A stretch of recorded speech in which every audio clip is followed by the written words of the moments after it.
Hello दोस्तों, यदि आप भी 21 फरवरी को साइंस यानी विज्ञान का फाइनल परीक्षा देने वाले हैं तो अभी की इस क्लास में 21 फरवरी फाइनल परीक्षा के लिए साइंस यानी विज्ञान के हम लोग वैसे क्वेश्चन पेपर देखेंगे जो आपके 21 फरवरी साइंस यानी विज्ञान के फाइनल परीक्षा में पूछा जाएगा।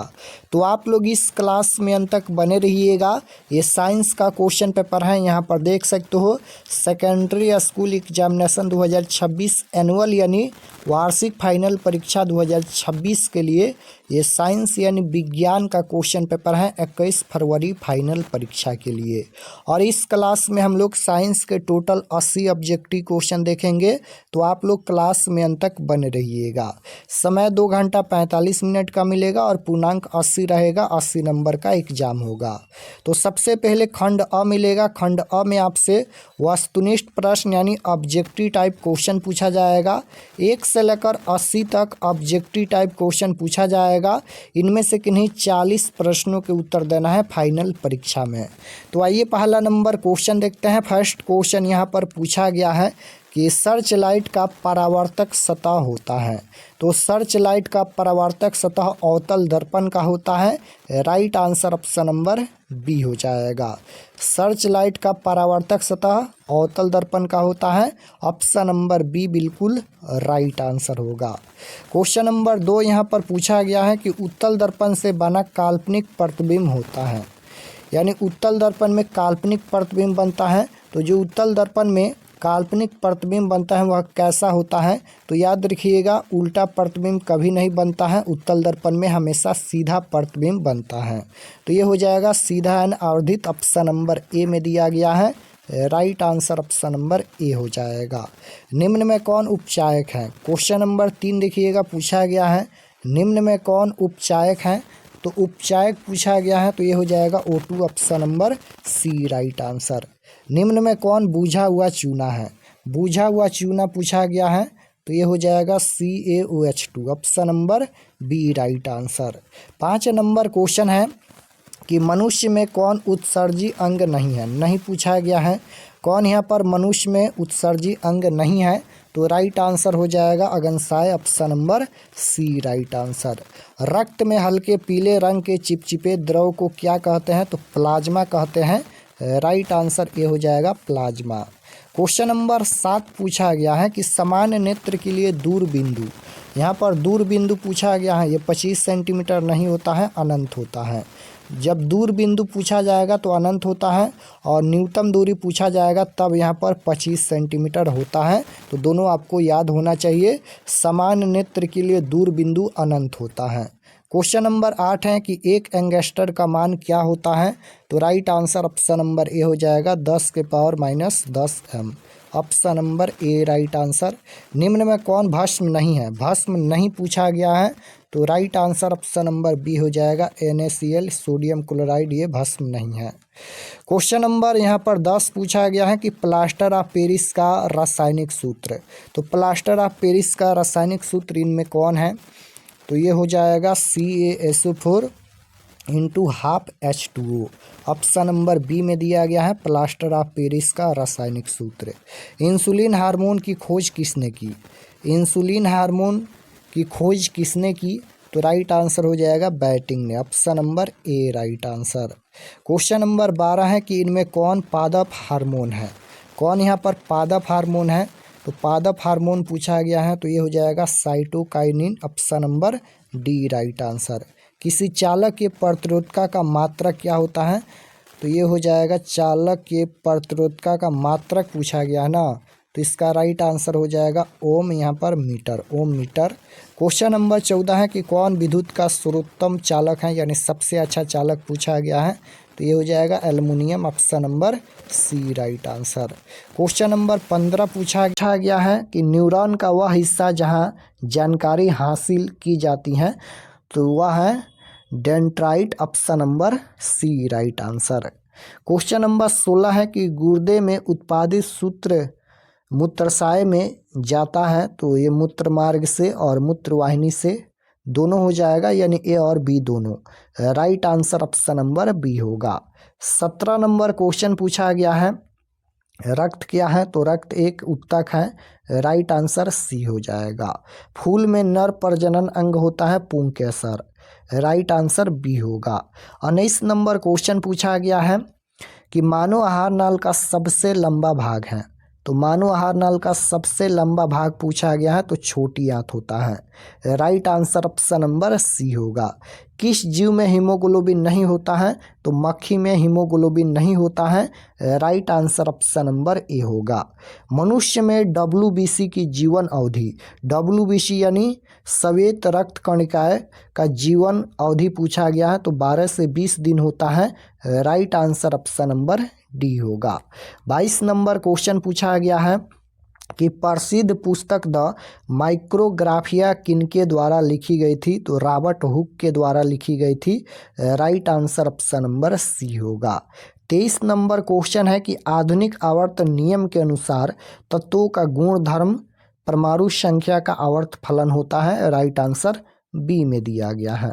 क्वेश्चन नंबर 24 पूछा गया है कि पादप में जाइलम उत्तरदायी है। तो पादप में जाइलम उत्तरदायी है जल का वहन के लिए, right answer option number A हो जाएगा। क्वेश्चन नंबर 25 है, निम्न में किसे कोशिका का ऊर्जा मुद्रा कहा जाता है? तो एटीपी को, राइट आंसर बी हो जाएगा। 26 नंबर क्वेश्चन है, हृदय में रक्त को संपूर्ण शरीर में पंप किया जाता है तो इसका राइट आंसर 26 नंबर का क्या हो जाएगा? तो ये हो जाएगा सभी से, यानी फेफड़ों द्वारा, निलय द्वारा और अलिंद्रों द्वारा, इनमें से सभी हो जाएगा। 27 नंबर क्वेश्चन है कि आधुनिक आवर्त सारणी में तत्वों को किस आधार पर रखा गया है? आधुनिक आवर्त सारणी में तत्वों को किस आधार पर रखा गया है? तो बिल्कुल इसका right answer option number B हो जाएगा, परमाणु संख्या। निम्न में कौन अम्लीय है, यानी निम्न में कौन अम्ल का पीएच मान है? तो अम्ल का पीएच मान 7 से कम होता है, तो 7 से कम 3 है, तो 3 इसका राइट आंसर हो जाएगा, पीएच 3। ये क्षार का पीएच मान है, ये भी क्षार का पीएच मान है और ये भी क्षार का पीएच मान है।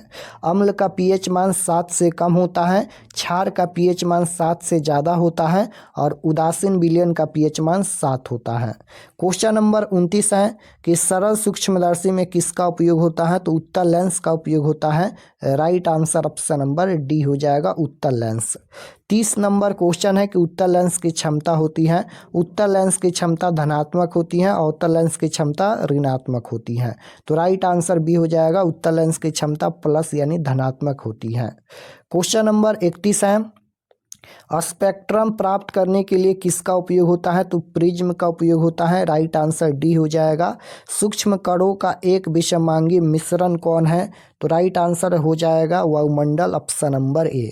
33 नंबर क्वेश्चन है, कार्य करने की क्षमता को कहते हैं? तो कार्य करने की क्षमता को क्या कहते हैं? ऊर्जा कहते हैं, राइट आंसर सी हो जाएगा। भारत में उत्पादित प्रतिवर्ती विद्युत धारा की आवृत्ति होती है, तो राइट आंसर 34 नंबर का 50 हर्ट्ज हो जाएगा, ऑप्शन नंबर ए में दिया गया है। निम्न में कौन बायोगैस ईंधन का स्रोत नहीं है? तो यहाँ पर लकड़ी, गोबर गैस, कोयला, ये तीनों है, नाभिकीय ऊर्जा नहीं है, right answer option number C हो जाएगा। 36 नंबर क्वेश्चन है, ऊष्मा के द्वारा दी गई वियोजन अभिक्रिया को कहते हैं? ऊष्मा के द्वारा दी गई वियोजन अभिक्रिया को क्या कहते हैं? तो राइट आंसर हो जाएगा, ऊष्मीय वियोजन कहते हैं। सभी अम्लों में पाया जाता है, तो सभी अम्लों में क्या पाया जाता है? हाइड्रोजन पाया जाता है, राइट आंसर बी होगा। हमारे पेट में कौन सा अम्ल उत्पन्न होता है? हमारे पेट में कौन सा अम्ल उत्पन्न होता है? तो याद रखिएगा, हाइड्रोक्लोरिक अम्ल उत्पन्न होता है, राइट आंसर सी हो जाएगा। निम्न में कौन सा पदार्थ ऑक्सीजन से संयोग नहीं करता है, गोल्ड नहीं करता है? धातुओं की प्रकृति होती है, धातुओं की प्रकृति विद्युत धनात्मक होती है, right answer option number A हो जाएगा। 41 नंबर क्वेश्चन है कि प्रकाश संश्लेषण की क्रिया में ऑक्सीजन बाहर निकलता है, किसके द्वारा? प्रकाश संश्लेषण की क्रिया में ऑक्सीजन बाहर निकलता है, तो याद रखिएगा जल से, राइट आंसर ए हो जाएगा। मानव हृदय में कोष्ठों की संख्या, तो मानव हृदय में 4 कोष्ठ पाए जाते हैं, राइट आंसर सी हो जाएगा। मनुष्य के शरीर में सबसे बड़ी ग्रंथि पूछा गया है तो लीवर है। Right answer option number A हो जाएगा। 44 नंबर क्वेश्चन है कि खोपड़ी के अग्र सिरे पर स्थित न्यूरॉन को शरीर के विभिन्न भागों में प्राप्त होता है। तो राइट आंसर 44 नंबर का हो जाएगा संकेत, ऑप्शन नंबर सी, यानी संकेत प्राप्त होता है। Right answer C. स्त्रियों के लिए गुणसूत्र XX होता है, बिल्कुल option number A right answer हो जाएगा। स्त्रियों के लिए पूछा गया है तो XX होता है और पुरुष के लिए XY होता है। क्वेश्चन नंबर 46 पूछा गया है, पौधों द्वारा CO2 कार्बन डाइऑक्साइड लेना और ऑक्सीजन छोड़ने की क्रिया को क्या कहते हैं? तो श्वसन कहते हैं। राइट आंसर बी हो जाएगा। पादप हार्मोन कितने होते हैं? पादप हार्मोन कितने होते हैं? तो राइट आंसर क्या हो जाएगा? 46 नंबर क्वेश्चन का राइट आंसर श्वसन नहीं होगा, क्योंकि पौधों द्वारा पूछा गया है। तो पौधों द्वारा CO2 लेने और ऑक्सीजन छोड़ने की क्रिया को कहते हैं वाष्पोत्सर्जन कहते हैं। क्योंकि पौधों द्वारा पूछा गया है तो वाष्पोत्सर्जन हो जाएगा। Right answer A. पादप हार्मोन कितने होते हैं? तो 47 का right answer option number C हो जाएगा 5। स्त्रीकेसर के आधारीय भाग को कहते हैं। तो 48 नंबर क्वेश्चन का राइट आंसर अंडाशय हो जाएगा। दर्पण के लंबाई को क्या कहा जाता है? तो दर्पण के लंबाई को द्वारक कहा जाता है। राइट आंसर ए हो जाएगा। 50 नंबर क्वेश्चन है कि वह रेखा जो वक्रता केंद्र और ध्रुव से होकर गुजरता है उसे क्या कहा जाता है? तो 50 नंबर क्वेश्चन का राइट आंसर क्या हो जाएगा? प्रधान अक्ष कहा जाता है। क्वेश्चन नंबर 51 देखिए, पूछा गया है कि जिस न्यूनतम ताप पर कोई पदार्थ जलना प्रारंभ करता है उसे क्या कहते हैं? ज्वलन ताप कहते हैं। राइट आंसर ए हो जाएगा। वक्रता केंद्र और ध्रुव के मध्य बिंदु को क्या कहा जाता है? तो right answer option number A हो जाएगा फोकस कहा जाता है। 53 नंबर क्वेश्चन है, शरीर में भोजन का पचना कौन सी अभिक्रिया है? तो राइट आंसर क्वेश्चन नंबर 53 का क्या हो जाएगा? ऑक्सीकरण, ऑप्शन नंबर बी। निषेचन के फलस्वरूप अंडाशय की दीवारें बनती हैं। क्या बनती हैं? फूल, फल, भ्रूण या बीज? तो राइट आंसर 54 नंबर का ऑप्शन नंबर बी हो जाएगा फल। क्वेश्चन नंबर 55 है, रासायनिक अभिक्रियाओं को व्यक्त किया जाता है। तो रासायनिक अभिक्रियाओं को व्यक्त किया जाता है, किसके द्वारा व्यक्त किया जाता है? तो याद रखिएगा समीकरणों द्वारा। 56 नंबर क्वेश्चन है कि समीकरण के बाएं एंड दाएं दोनों ओर प्रत्येक प्रकार के परमाणुओं की संख्या समान है तो वह समीकरण कहलाएगा। अगर दोनों तरफ परमाणुओं की संख्या समान है यानी बराबर है तो वह संतुलित समीकरण कहलाएगा। राइट आंसर ये हो जाएगा। अगर बराबर नहीं है तो वह असंतुलित कहलाएगा। क्वेश्चन नंबर 57 है, निम्न में कौन लैंगिक जनन संचारित रोग नहीं है? तो नहीं पूछा गया है तो ये हो जाएगा AIDS, option number A right answer. 58 number question है, अवतल दर्पण में कौन सा प्रतिबिंब बनता है? अवतल दर्पण में कौन सा प्रतिबिंब बनता है? तो अवतल दर्पण में वास्तविक और आभासी दोनों प्रकार का प्रतिबिंब बनता है, यानी बड़ा और छोटा दोनों हो जाएगा। Right answer option number A हो जाएगा। अवतल दर्पण में वास्तविक और आभासी यानी बड़ा और सीधा दोनों प्रकार के प्रतिबिंब बनते हैं, याद रखिएगा। कौन सा धातु कमरे के ताप पर द्रव होता है? द्रव पूछा गया है। कौन सा धातु पूछा गया है तो याद रखिएगा धातु पूछा जाएगा तो Hg हो जाएगा। Right answer option number A हो जाएगा। क्वेश्चन नंबर 60 है, वृक्क के ऊपर कौन सा अंतःस्रावी ग्रंथि पाया जाता है? तो राइट आंसर 60 नंबर का ऑप्शन नंबर सी हो जाएगा, अधिवृक्क ग्रंथि। 61 नंबर क्वेश्चन है, मनुष्य में गुणसूत्र कितनी जोड़ी पाई जाती है? तो मनुष्य में गुणसूत्र 23 जोड़ी यानी 46 गुणसूत्र होते हैं। Right answer option number C हो जाएगा, 23 जोड़ी। क्वेश्चन नंबर 62 है, शुद्ध सोना कैसा होता है? शुद्ध सोना कैसा होता है? तो मुलायम होता है। राइट आंसर बी हो जाएगा। वायवीय भागों से जल के निष्कर्ष की क्रिया कहलाती है। वायवीय भागों से जल के निष्कर्ष की क्रिया क्या कहलाती है? तो right answer option number D हो जाएगा, वाष्पोत्सर्जन। क्वेश्चन नंबर 64 है, कांच और हवा में कौन संघन माध्यम है? कांच और हवा में कौन संघन माध्यम है? तो राइट आंसर क्या हो जाएगा? कांच, हवा, जल या कोई नहीं। तो कांच और हवा में कौन सघन माध्यम है? तो बिल्कुल इसका राइट आंसर क्या हो जाएगा? कांच और हवा में सघन माध्यम पूछा गया है तो कांच हो जाएगा। Option number A right answer. 65 number question है, हीरा का अपवर्तनांक कितना होता है? तो 2.42 होता है। पानी से भरी हुई बाल्टी में रखा हुआ क्षार मुड़ा हुआ प्रतीत होता है, किसके कारण? किसके कारण ऐसा प्रतीत होता है? तो प्रकाश के अपवर्तन के कारण। राइट आंसर ए हो जाएगा। मनुष्य के 22वें जोड़े क्रोमोसोम को क्या कहा जाता है? तो राइट आंसर हो जाएगा ऑटोसोम कहा जाता है। प्रिज्म का वर्तन कोण कितने डिग्री का होता है? तो right answer option number B हो जाएगा, 60 डिग्री का होता है। सोना किस में घुलता है? सोना किस में घुलता है? तो इसका राइट आंसर क्या हो जाएगा? अम्लराज में। उत्तल लेंस कैसा होता है? उत्तल लेंस कैसा होता है? तो उत्तल लेंस कुछ इस प्रकार से होता है। यहाँ पर उत्तल लेंस कैसा होता है? बीच में पतला, किनारे का भाग मोटा। ये गलत है। बीच में मोटा, किनारे का पतला। बिल्कुल ऑप्शन नंबर बी में दिया गया है।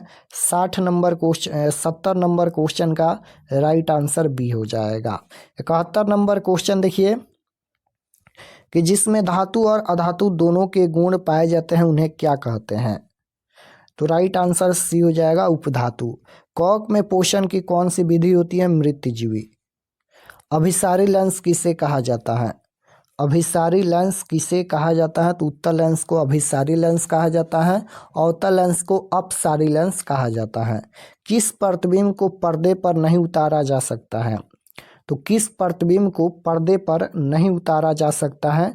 तो राइट आंसर हो जाएगा, काल्पनिक प्रतिबिंब को पर्दे पर नहीं उतारा जा सकता है। किसे केरोसिन में डुबो कर रखा जाता है? तो सोडियम को केरोसिन तेल में डुबो कर रखा जाता है क्योंकि ये ऑक्सीजन से अभिक्रिया कर जलने लगता है। 76 नंबर क्वेश्चन है कि प्रकाश के अपवर्तन के दूसरे नियम को क्या कहा जाता है? तो स्नेल का नियम कहा जाता है। तंत्रिका कोशिकाएं कितने प्रकार की होती हैं? तो तंत्रिका कोशिका कितने प्रकार की होती हैं? 3 प्रकार की होती हैं। 78 नंबर क्वेश्चन है कि नशीले पदार्थों का सबसे अधिक प्रभाव मस्तिष्क के किस भाग पर पड़ता है? तो नशीले पदार्थों का सबसे अधिक प्रभाव मस्तिष्क के किस भाग पर पड़ता है? तो याद रखिएगा, अनुमस्तिष्क। Right answer option number A हो जाएगा। आधुनिक आवर्त सारणी में ऊर्ध्वाधर स्तंभ को क्या कहा जाता है? तो याद रखिएगा, वर्ग कहा जाता है। Right answer option number B हो जाएगा। माँ के रुधिर से पोषण मिलता है भ्रूण द्वारा, भ्रूण को option number A right answer. तो यहाँ पर हम लोग 80 क्वेश्चन देखे हैं। आप लोग कमेंट में बताइए कि आपका कितना क्वेश्चन सही हुआ। और अगर आप लोग चैनल पर नए होंगे तो चैनल को ज़रूर सब्सक्राइब कर लेना ताकि आने वाले नेक्स्ट क्लास आपके पास ज़रूर पहुँचे।